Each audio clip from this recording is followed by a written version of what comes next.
Pemirsa Ratuna TV, kaum muslimin, muslimat yang dimuliakan Allah Subhanahu wa taala. Dalam Al-Qur'an Allah Subhanahu wa taala sudah menjelaskan, fi qulubihim maradun fadadahumullahu marada. Di hati mereka ada penyakit, bahkan Allah tambahkan penyakitnya. Ayat ini dengan jelas memberikan informasi kepada kita bahwa hati manusia juga bisa sakit. Akan tetapi karakter, sifat sakit yang melekat di hati manusia tentu berbeda dengan karakter, sifat dari penyakit yang melekat kepada jasad manusia. Penyakit yang melekat di hati manusia misalnya sombong atau takabur. Penyakit yang melekat pada diri manusia seperti dengki atau iri hati. Dan berbagai macam sifat-sifat negatif yang itu muncul dari hati manusia.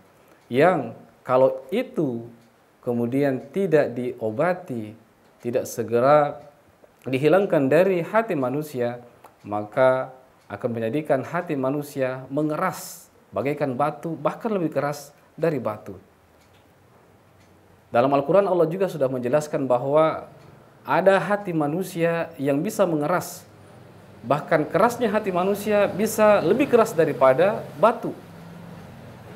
Maka dari itu, pemirsa Ratuna TV yang dimuliakan Allah Subhanahu wa taala, harus kita mewaspadai berbagai macam penyakit-penyakit yang bisa melekat pada hati kita.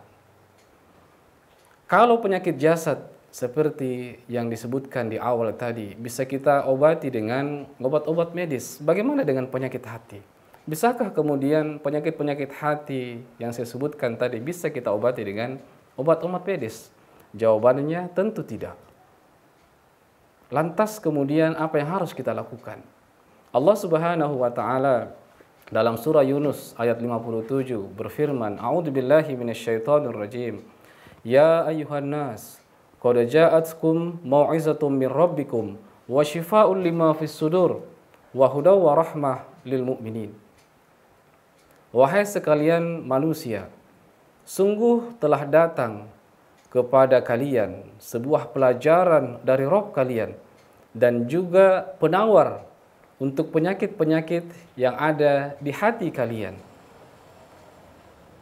Salah seorang ulama, Abdurrahman bin Nasir As-Sa'di, dalam kitab tafsirnya Tafsir Rahman fi Kalamil Mannan menjelaskan ayat ini, bahwa ayat ini dengan tegas menginformasikan kepada kita manusia bahwa Al-Quranul Karim Allah turunkan salah satu fungsinya adalah sebagai syifa, sebagai penyembuh. Penyembuh bukan hanya untuk jasad manusia atau penyakit-penyakit yang melekat pada jasad manusia, tapi juga penyakit-penyakit yang melekat pada hati manusia. Penyakit-penyakit yang tidak mungkin diobati dengan pengobatan-pengobatan medis. Allah Subhanahu wa taala telah menurunkan Al-Qur'an bukan hanya sebagai rahmat, bukan hanya sebagai hudan atau petunjuk, tapi Allah juga Subhanahu wa taala menurunkan Al-Qur'an ini sebagai penyembuh, penawar bagi manusia untuk manusia bisa sembuh dari penyakit-penyakit yang melekat kepada hatinya. Pertanyaan kemudian yang muncul adalah bagaimana menjadikan Al-Quran ini sebagai penyembuh? Bagaimana menjadikan Al-Quran ini sebagai penyembuh? Tentu ada caranya sehingga Al-Quran ini bisa menjadi penyembuh bagi manusia. Yang pertama adalah bahwa yang menyembuhkan dari Al-Quran bukan mushafnya, bukan tulisannya, tetapi yang menyembuhkan dari Al-Quran ini adalah bacaannya. Al-Quran akan menjadi penyembuh kalau Al-Quran kita baca. Wa qala alladziina kafaru la tasma'u li hadzal Qur'an walghaw fihi la'allakum taghlibun. Orang-orang kafir berkata, jangan kalian dengarkan Al-Quran dan berbuatlah gaduh agar kalian menang.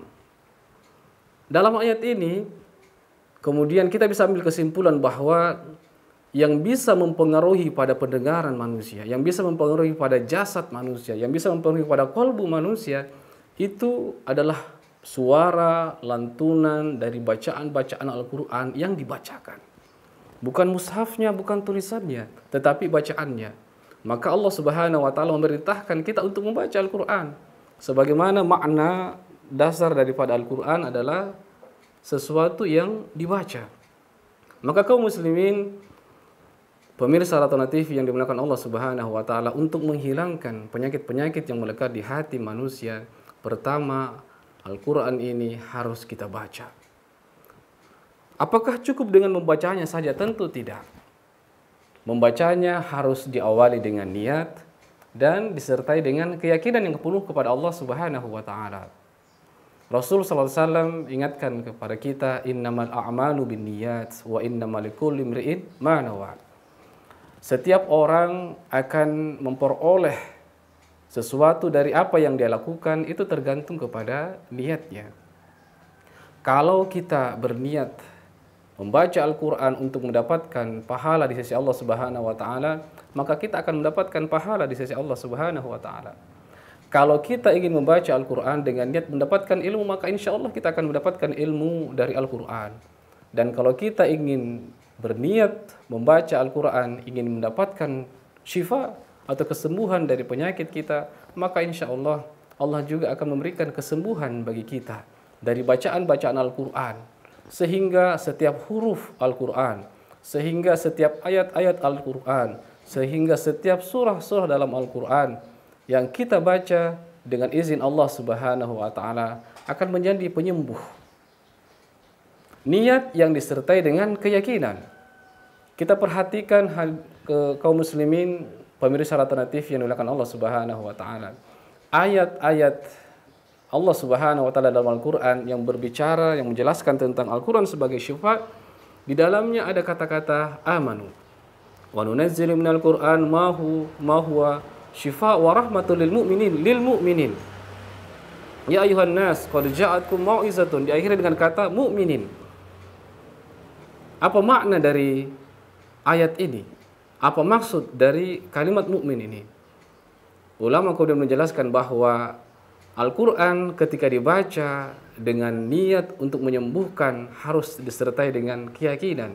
Karena hanya orang yang beriman, yang yakin kepada Allah Subhanahu wa taala, karena hanya orang-orang yang yakin bahwa Allah Subhanahu wa taala menurunkan Al-Quran ini sebagai penyembuh, ketika dia baca dengan niat, dengan suara yang keras, maka insya Allah Allah Subhanahu wa taala akan memberikan kesembuhan baginya. Pemirsa Ratona TV yang dimuliakan Allah Subhanahu wa taala, kajian berikutnya akan kita jelaskan setelah pesan-pesan berikut ini.